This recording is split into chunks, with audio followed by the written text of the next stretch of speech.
Asia దేశాలు అత్యంత పేద దేశాలు, ఆర్థికంగా బాగా వెనుకబడిన దేశాలు. అధికారంలోకి వచ్చిన ప్రభుత్వాలు ప్రజల కనీస అవసరాలు తీర్చడం లేదు. అదే తమకు, తమ కుటుంబాలకు మాత్రం తరగని ఆస్తులను పోగేసుకుంటారు. ఇది కేవలం నేపాల్కు మాత్రమే కాదు, దాదాపు ఆసియాలోని అన్ని దేశాల్లో ఇదే తంతు కొనసాగుతోంది. అధికారంలోకి వచ్చిన వారు దేశాన్ని దోచుకుంటున్నారు. ప్రజల్లో ఎక్కడో పాలకులపై అసంతృప్తి రగులుతూ ఉంటుంది. అది కాస్త ఎప్పుడో బయటపడుతుంది. అప్పుడు ప్రభుత్వాలు కూలుతాయి. అదే నేపాల్లో జరిగింది. అక్కడి ప్రభుత్వం పూర్తిగా అవినీతిలో కూరుకుపోయింది. ప్రజలు కనీస అవసరాలు తీర్చడం లేదు. ఇక నేపాల్ విషయానికి వస్తే అత్యంత పేద దేశం. గత 3 దశాబ్దాల నుంచి ప్రజలు పేదరికంలో మగ్గుతున్నారు. 1996 నుంచి 2006 వరకు అక్కడ అంతర్యుద్ధం జరిగింది. ఈ వారంలో జరిగిన నిరసనలో పాల్గొన్న వారు మాత్రం దేశంలోని కొంతమంది మాత్రమే సంపదను దోచుకుంటున్నారు. పలువురు రాజకీయ నాయకులు వారి పిల్లలు విలాసవంతమైన జీవితాలు గడుపుతుంటే తాము పేదరికంలో ఎందుకు మగ్గాలని ప్రభుత్వాన్ని నిలదీశారు. ప్రభుత్వానికి వ్యతిరేకంగా తిరగబడ్డారు. ఇక నేపాల్లో అవినీతి విచ్చలవిడిగా పెరిగిపోయింది. రాజకీయ నాయకులు 2 చేతులా సంపాదించుకుంటున్నారు. ఇక వారి పిల్లలు విలాసవంతమైన జీవితాలు చూస్తే ఎవరికైనా ఆగ్రహం తెప్పిస్తుంది. కాగా గత సోమవారం నాడు దేశంలో అల్లర్లు చెలరేగడానికి మరో కారణం సంపన్నుల పిల్లల లైఫ్ స్టైల్ ఫోటోలు సోషల్ మీడియాలో పెద్ద ఎత్తున వైరల్ అయ్యాయి. దీనికి నెపో కిడ్స్ అని ట్యాగ్ తగిలించి పెద్ద ఎత్తున ప్రచారం చేశారు. రాజకీయ నాయకులతో సంబంధాలు ఉన్న వారి పిల్లలు ఎలాంటి జీవితం అనుభవిస్తున్నారు, ఇక సాధారణ నేపాలీ యువకుడి బతుకు ఎలా ఉంది అని సోషల్ మీడియాలో పెద్ద ఎత్తున చర్చ జరిగింది. నేపాల్లో ప్రతి నలుగురిలో ఒకరు దారిద్ర్య రేఖకు దిగువన బతుకుతున్నారు. ఈ ఫోటోలు వాస్తవమా లేక ఫ్యాబ్రికేటెడా అని మాత్రం తెలియదు. మొత్తానికి నేపాల్లో అవినీతి విచ్చలవిడిగా పెట్టరేగిపోయిందని ప్రజలు బలంగా నమ్ముతున్నారు. సమాజంలో అసమానత పెరిగిపోయింది. ప్రజలు తీవ్ర అసంతృప్తితో ఉన్నారు.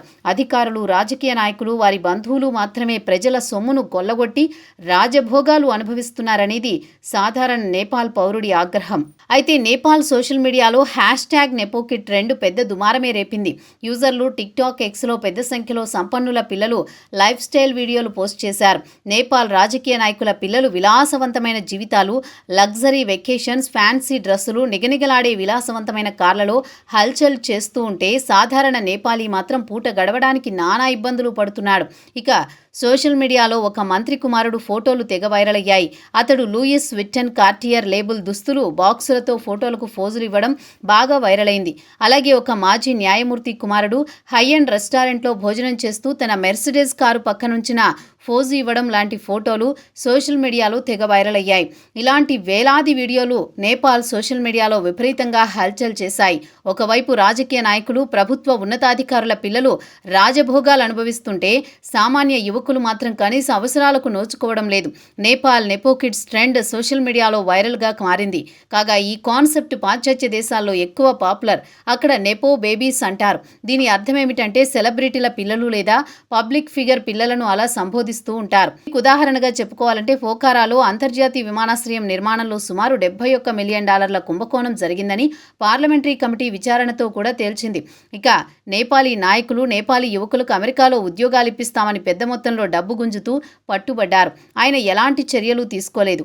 ఇక నేపాల్కు చెందిన రాజకీయ నాయకులు తమ పిల్లల కోసం అతిపెద్ద ఎస్టేట్లు సంపాదించి ఇవ్వడం కూడా ప్రజలకు కంటగింపుగా మారింది. ఇంత డబ్బు ఎక్కడి నుంచి వచ్చిందో విచారణ జరపాలని నేపాలీ యువత డిమాండ్ చేస్తోంది. రాజకీయ నాయకుల గుట్టు సోషల్ మీడియాలో రట్టు కావడంతో ప్రభుత్వం సోషల్ మీడియాపై నిషేధం విధించింది. ఇది దేశంలోని యువతకు ఆగ్రహం తెప్పించింది. గత వారం రోజుల నుంచి ప్రజలకు సోషల్ మీడియా అందుబాటులో లేకుండా చేసింది ప్రభుత్వం.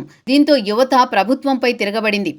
సోమవారం నాడు సోషల్ మీడియాను నిషేధించిన తర్వాత స్కూల్ పిల్లల నుంచి కాలేజీ పిల్లల వరకు రోడ్డెక్కారు. పార్లమెంటులోకి దూసుకు వెళ్లడానికి ప్రయత్నించారు. దీంతో పోలీసులు కాల్పులు జరపడంతో 19 మంది పసి ప్రాణాలు గాల్లో కలిసిపోయాయి. సుమారు 400 మంది యువకులు గాయపడ్డారు. నేపాల్లో కొన్ని దశాబ్దాల తర్వాత ఈ స్థాయిలో హింస చెలరేగింది. మంగళవారం ఉదయం తిరిగేసరికే ప్రభుత్వం మొత్తం 26 సోషల్ మీడియా ప్లాట్ఫామ్లు, ఫేస్బుక్, వాట్సాప్, ఇన్స్టాగ్రామ్, వీచాట్లపై నిషేధం ఎత్తివేసింది. ఇక నేపాల్లో సోషల్ మీడియా జనజీవన స్రవంతిలో ఒక భాగమైపోయింది. అయితే చాలా మంది నేపాలీలు తమ కుటుంబ సభ్యులతో పాటు విదేశాల్లో ఉన్న మిత్రులతో సోషల్ మీడియా ద్వారా టచ్లో ఉంటారు. అలాగే యాప్ ద్వారా విదేశీయుల నుంచి తమ కుటుంబ సభ్యులకు డబ్బు పంపుతూ ఉంటారు. ఇక వ్యాపారస్తులు కూడా వాట్సాప్ ద్వారా తమ వ్యాపార లావాదేవీలు కొనసాగిస్తూ ఉంటారు. ఇక నేపాల్లో ఉపాధి అవకాశాలు చాలా తక్కువ. ప్రతిరోజు సుమారు 1000 కంటే ఎక్కువ మంది పురుషులు, మహిళలు దేశం విడిచి గల్ఫ్ దేశాలకు లేదా మలేషియాకు వెళుతూ ఉంటారు. ఇండియాలో లక్షలాది మంది నేపాలీలు పనిచేస్తూ ఉంటారు. ప్రభుత్వ రికార్డుల ప్రకారం గత ఏడాది నేపాల్ నుంచి 7,41,000 మంది ఉపాధి కోసం ఇతర దేశాలకు వెళ్లారని చెబుతున్నారు. ఇక నేపాల్ ఆర్థిక వ్యవస్థ ప్రధానంగా విదేశాల్లో పనిచేస్తున్న నేపాలీలు పంపించే రెమిటెన్స్ పైనే ఆధారపడి బతుకుతున్నారు. గత ఏడాది అంటే 2024లో $11 బిలియన్ విదేశాల నుంచి నేపాల్కు పంపించారు. నేపాల్ ఆర్థిక వ్యవస్థలో 26% ఇలా రెమిటెన్స్ ఆక్రమిస్తోంది. ఈ డబ్బుతో ఆహారం, మందులు నేపాల్లో తమ పిల్లలకు చదువుకు వినియోగిస్తూ ఉంటారు. పరిస్థితులు ఇంత ఘోరంగా ఉంటే రాజకీయ నాయకులు వారి పిల్లలు విలాసవంతమైన జీవితాలు గడుపుతున్నారు. ఇక యువతలో లోలోన రగులుతున్న మంట సోమవారం నాడు ఒక్కసారిగా మూకుమ్మడిగా బయటపడింది. ఇదిలా ఉండగా నేపాల్లో నిరసనలు మంగళవారం నాడు మిన్నంటాయి. ప్రధాని సొంత ఇంటితో పాటు పలువురు రాజకీయ నాయకుల ఇళ్లు, ప్రభుత్వ కార్యాలయాలకు నిప్పంటించారు నిరసనకారులు. ప్రధాని కేపీ శర్మ ఓలీతో పాటు ఆయన మంత్రివర్గం సహచరులు తర్వాత రాజీనామా చేశారు. ప్రధాని దుబాయ్ పారిపోయాడన్న వార్తలొస్తున్నాయి. పరిస్థితులు చేజారిపోవడంతో నేపాల్ మిలిటరీ రంగంలోకి దిగింది. వెంటనే బుధవారం ఉదయం నుంచి దేశవ్యాప్తంగా కర్ఫ్యూ విధించింది. అయితే రాజధాని ఖాట్మండులో కొంతమంది నిరసనకారులు రోడ్డుపైకి రావాలనుకున్నా సైన్యం వారిని వెనక్కి పంపించింది. నేపాల్లో రోడ్లన్నీ నిర్మానుష్యంగా ఉన్నాయి. 2020 నాటికి కోవిడ్ రోజులను తలపిస్తున్నాయి. ప్రస్తుతం దేశానికి ఎవరు నాయకత్వం వహిస్తారు అనే విషయంపై మాత్రం క్లారిటీ లేదు. పరిస్థితులు చక్కబడ్డ తర్వాత మాత్రం దేశానికి ఎవరు నాయకత్వం వహిస్తారనే అంశంపై స్పష్టత వచ్చే అవకాశం కనిపిస్తోంది. ఇక నేపాల్ ఎపిసోడ్ అవినీతికి పాల్పడే రాజకీయ నాయకులకు గుణపాఠం కావాలని కోరుకుందాం.